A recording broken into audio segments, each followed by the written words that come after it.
சிந்து பைரவி அடுத்த வர எபிசோடில் பார்த்தீங்க அப்படின்னா இசக்கி வந்து காயத்ரிக்கு பூ வாங்கிட்டு வந்து கொடுக்குறாங்க.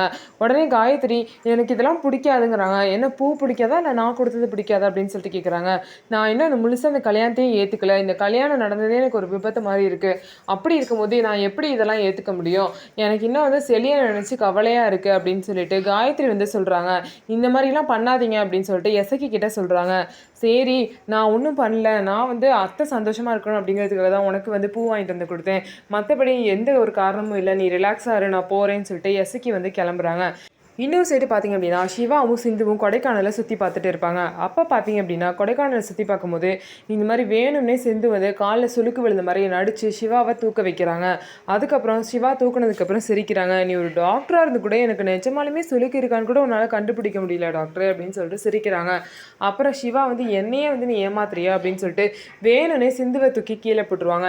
என்ன டாக்டர் இப்படி கீழே போட்டு என் இடுப்பை உடச்சிட்டியே அப்படின்னு சொல்கிறாங்க. இன்னொரு வாட்டி உங்ககிட்ட ஏமாற நான் தயாராக இல்லை அப்படிங்கிறாங்க.